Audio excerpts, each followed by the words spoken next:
episode is part of Glendale Library Arts and Cultures and the Southern California Library Cooperative's Be the Change series, which focuses on inclusion, diversity, equity, anti-racism. Be the Change events will build collective understanding of systemic racism, elevate the voices and stories of Black, Indigenous, and people of color, and inspire our community to be the change. Hi everyone, it's Melissa. And Desiree. Welcome to another episode of Teen Gen Talks, where the goal is to empower the youth of Glendale and connect youth to community resources, individuals, and organizations through interviews and discussions.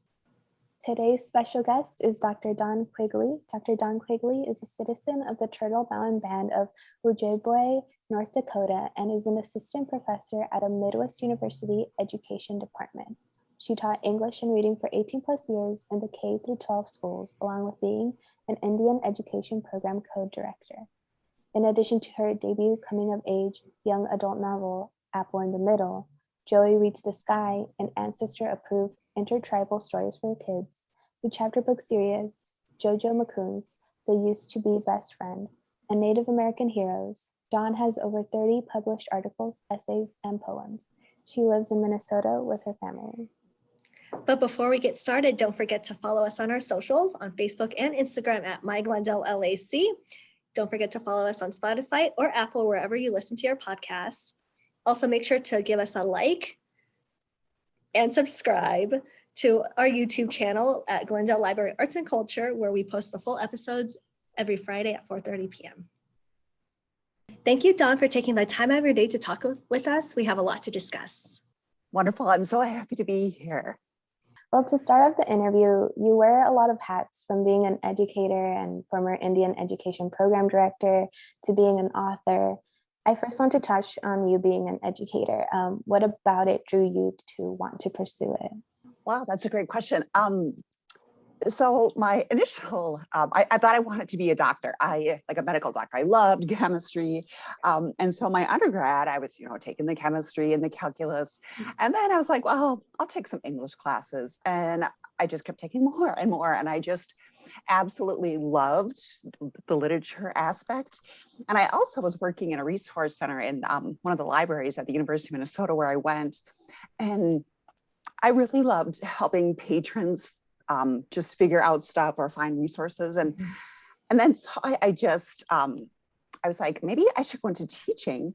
But I didn't right away, because I listened to somebody who was close to me at the time saying, oh, there's no money in teaching. And so I think there's a lot of educators that we get a degree and then we I just remember sitting at my desk. I think it was my 24th birthday. And I thought, I just need to go for it. I need to go back to school and get a teaching degree. So, and I loved it.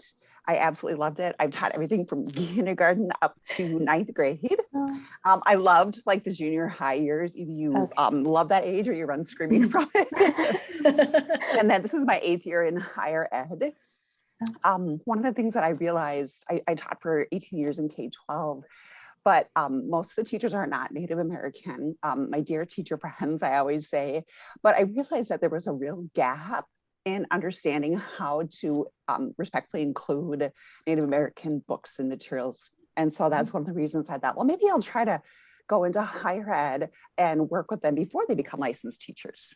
So definitely. And I also think writing is a form of teaching for me, telling stories. So as an educator, what has the journey taught you? Never assume that your audience, whether it be kindergartners or 50-year-olds, never assume that they know everything that you're talking about. When one of my first years when I taught kindergarten, I remember saying, all right, let's get our scissors and we're going to cut out this project.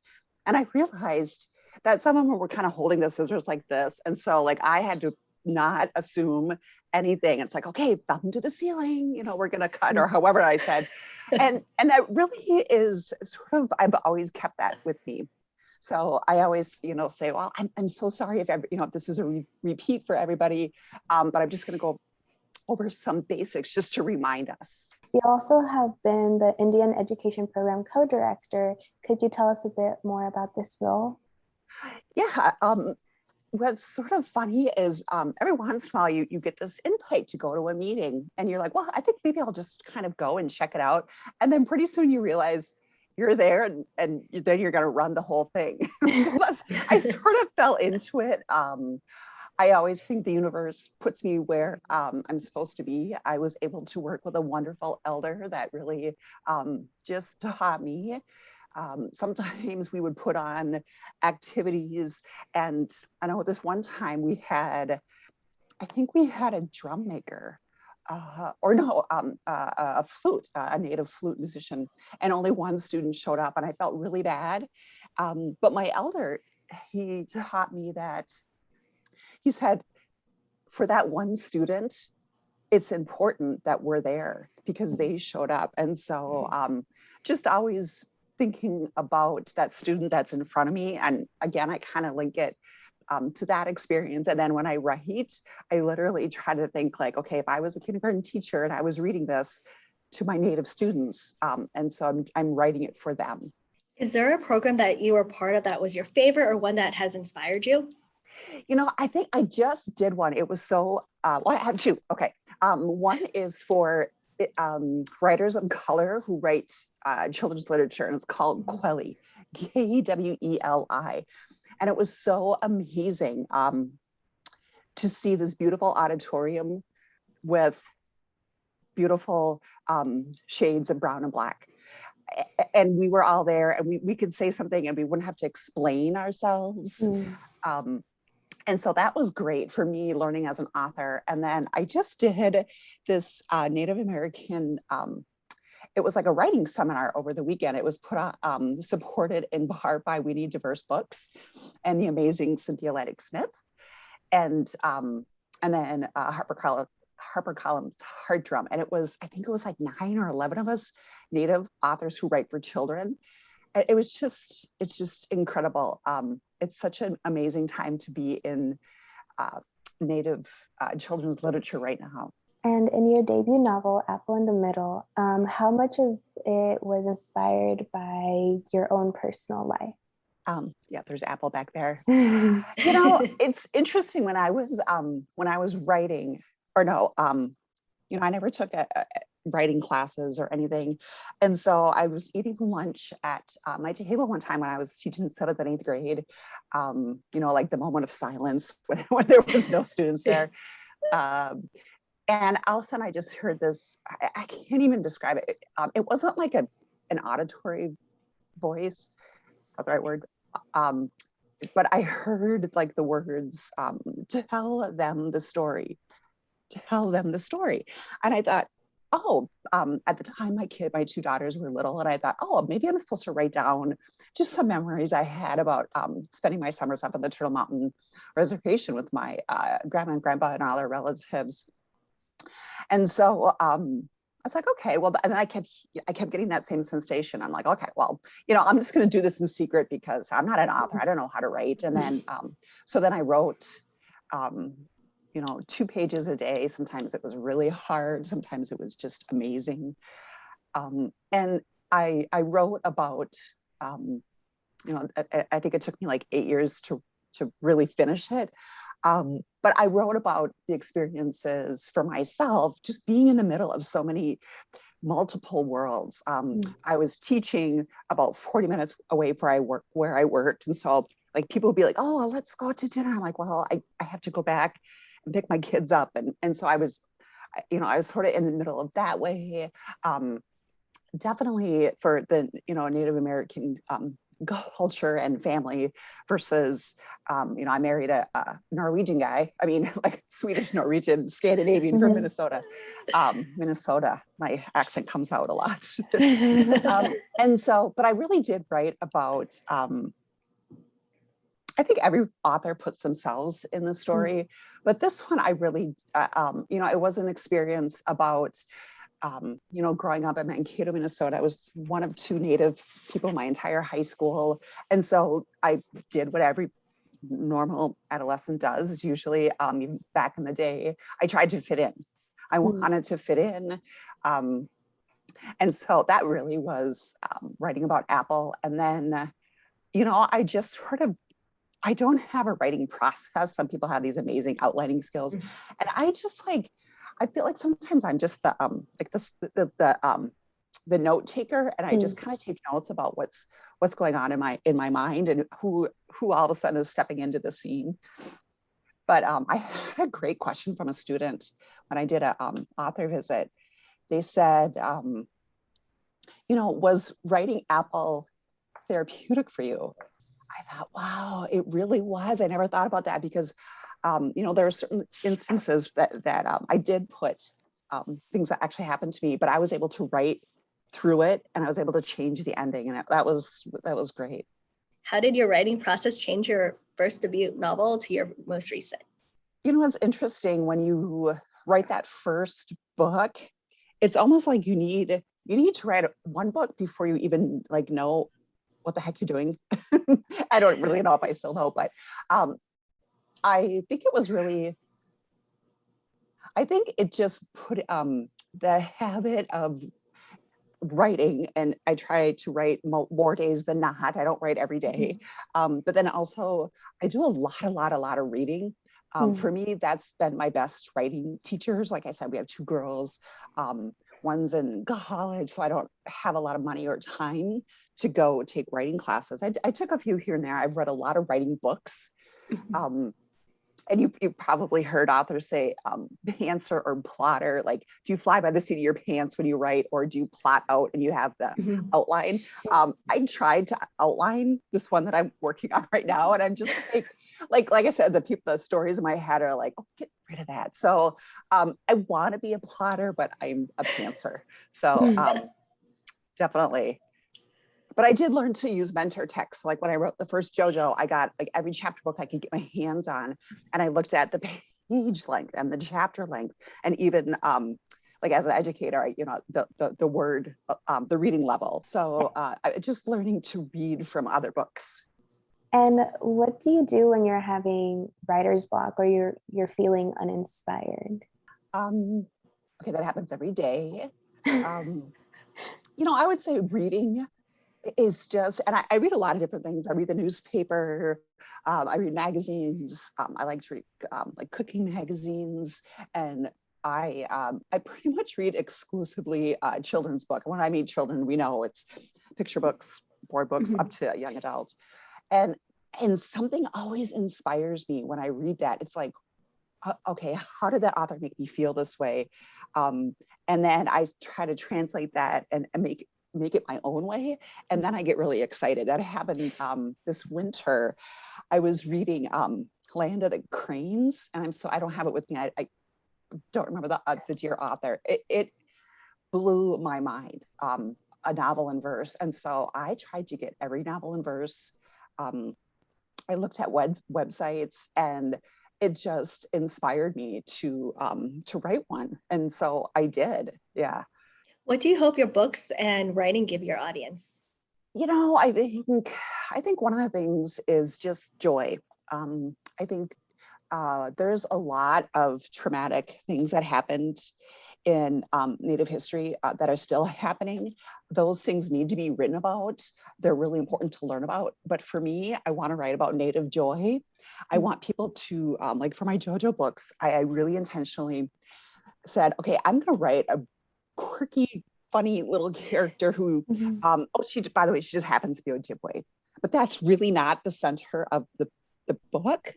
And so, I think about if we read something by a white author with a white character, do we say, oh, I want to learn about whiteness? Why isn't this more focused on being white? But a lot of times, BIPOC, Black, Indigenous people of color, they're sort of expected to have that, maybe the trauma and things like that.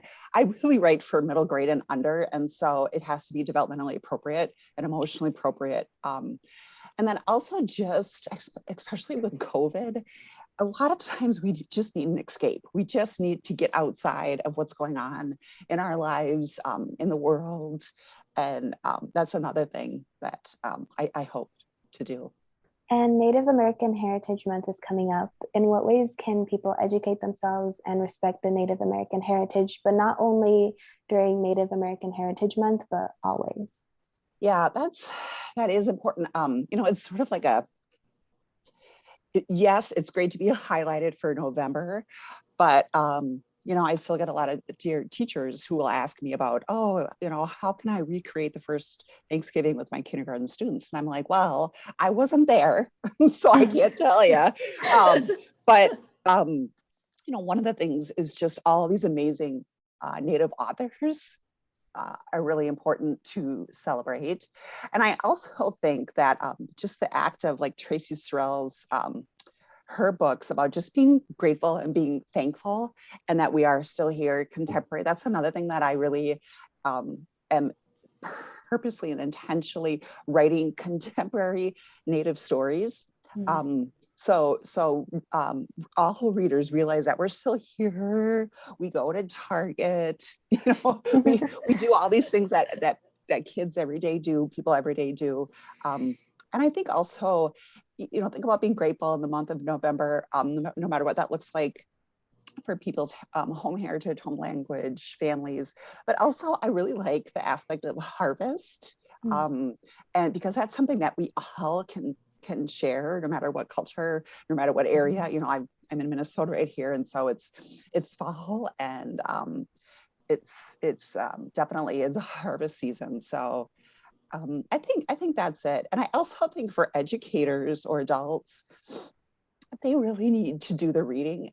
We never want to put the learning on the backs of our Native students, our Native teacher friends, because there's so many books out there that you are able to read and teach yourself. So before we end, we have some rapid fire questions. The first question is, what is your favorite color? It is purple. What is something you have been proud to say you have accomplished? That I wrote a book. What is some advice that you wish you have known when you were younger? That it gets better after high school. People don't care if you're popular, if you have money, where you're from, whatever you do after high school. So that's definitely something I try to tell my kids that, but I would have loved to hear that. Could you describe yourself as a teenager in 3 words? Easygoing, funny, studious. If you could have any superpower, what superpower would you have? To have my books just like write themselves. If you could have 3 people, dead or alive, for dinner guests, who would it be? My grandma from the Turtle Mountains. I think just any of my ancestors, I would have loved to just hear about their lives. What is your current favorite song? Oh my, I'm really bad about this. I don't know about current songs, but I love anything by Queen. I love anything, Stevie Nicks, sort of that, anything 80s, because that's when I was in high school, so. What is a book that you have read recently or currently reading that you would recommend? I loved Sister of the Never Seas by Cynthia Lennox Smith. It's like a Native remake, a take on the Peter Pan story. And Unsettled by, I'm so bad with names, Reem Faruqi. This was great. Again, novel and verse. I'm trying to teach myself how to do that. This one isn't new. It was sort of newer to me. I read this one and I loved it. I had to buy it. I had to mark it up. Punching the Air. That was just stunning. So again, there's so many great books out there. I just get excited about Tuesdays because that's when book releases are. Thank you so much, Dawn. We learned a lot about you. Thank you for taking your time out of your day to sit down and talk with us. Can you let everyone at home know about any upcoming projects and where they could connect with you? Yeah, so you can find me at dawnquigley.com. That's my author website page. And then I have 4 super secret books that haven't been announced yet. So 2 are going to be novel and verse. 1 is a picture book, and 1 is a compilation of some picture books together. And I can't really say anything more, but I'm really excited. And I have all these writing deadlines. Well, that's so exciting. Yes. Thank you so much again for doing this. We really enjoyed having you on here. And yeah, thank you. Thank you. Absolutely. Thank you so much.